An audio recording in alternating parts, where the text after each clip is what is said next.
Selamat pagi, salam sejahtera di dalam kasih Tuhan Yesus Kristus. Saudara dikasih dalam kasih Tuhan, masih tetap beribadah di rumah masing-masing. Saya sangat merindukan saudara sekalian, tetapi situasi dan kondisi tidak memungkinkan kita untuk beribadah seperti yang lalu dengan penuh sukacita bersama-sama dengan sidang jemaat.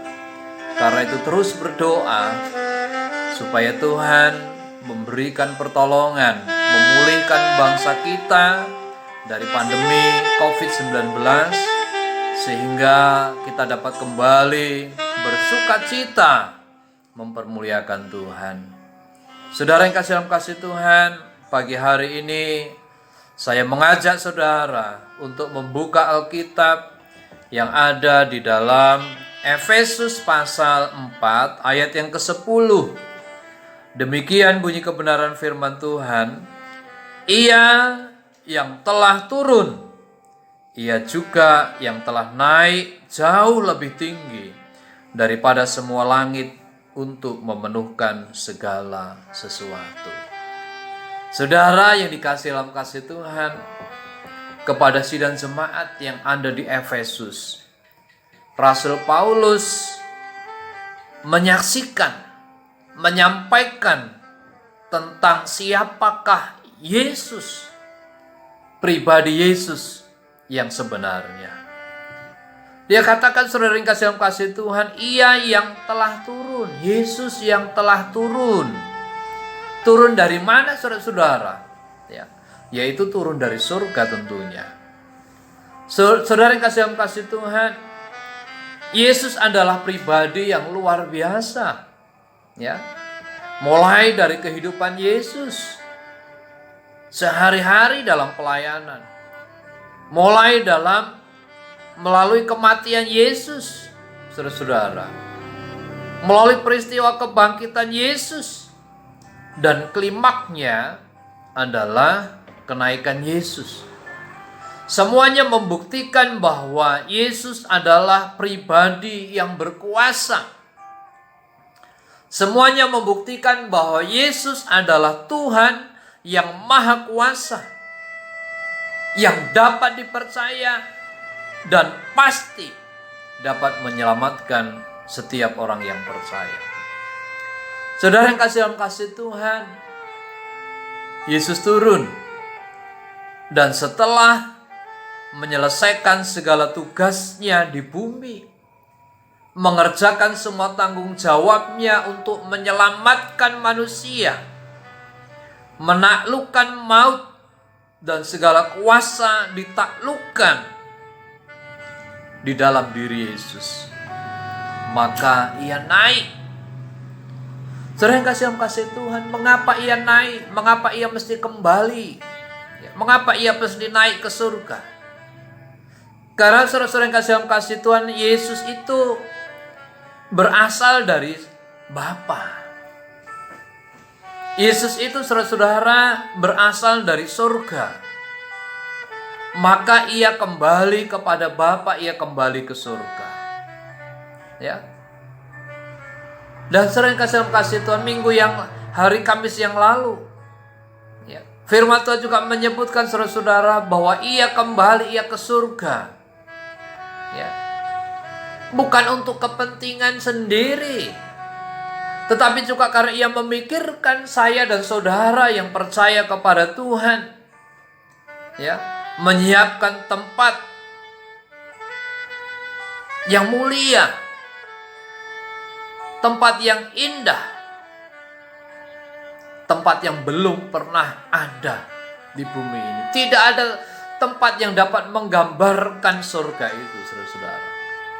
Tempat itu adalah suatu tempat yang luar biasa, yaitu kehidupan yang benar-benar berbeda dari kehidupan yang ada di dalam dunia, yaitu kehidupan yang kekal dan segala sesuatu yang ada di sana adalah kekal. Ia juga naik ke surga, saudara-saudara yang kasih dalam kasih Tuhan, dengan alasan yang lain, yaitu saudara-saudara, supaya Roh Kudus turun. Ia naik untuk minta kepada Bapa supaya Bapa memberikan penolong yang lain.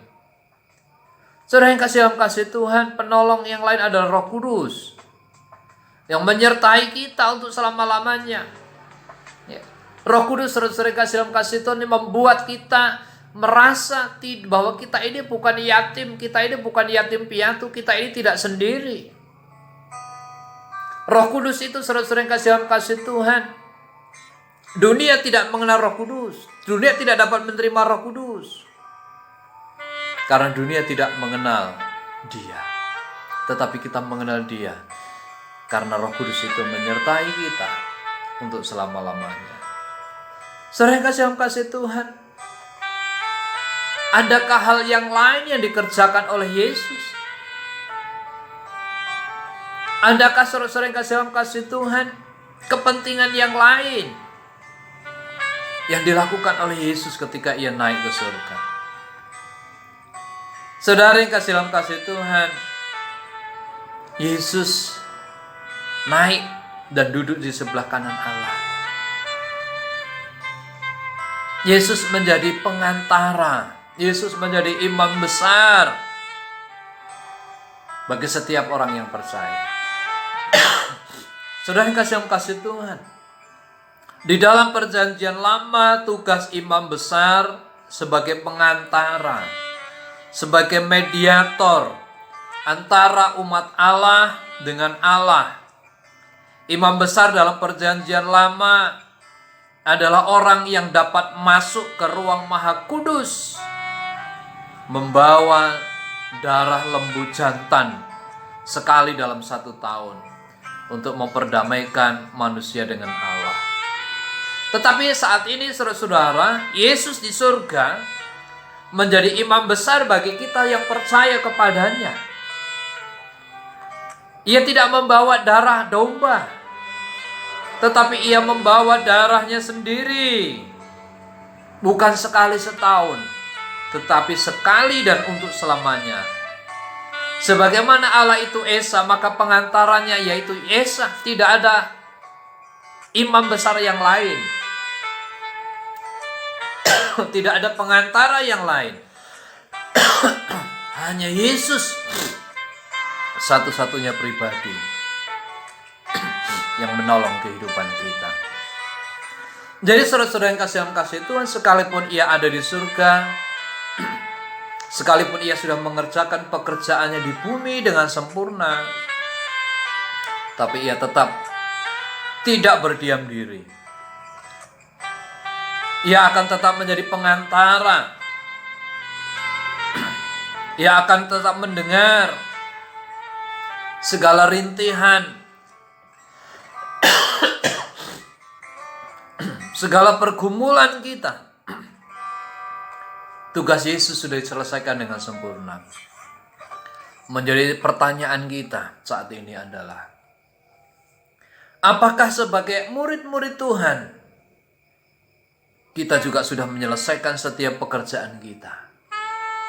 Apakah kita sudah mengerjakan segala tanggung jawab kita di hadapan Tuhan? Saudara yang kasih Tuhan, sebelum Yesus naik ke surga, Ia memberikan sebuah amanat yang agung. Pergilah dan jadikanlah semua bangsa muridku. Dan juga di dalam saudara-saudara, Kisah Para Rasul pasal 1 ayat 8. Tetapi kamu akan menerima kuasa kalau Roh Kudus itu turun.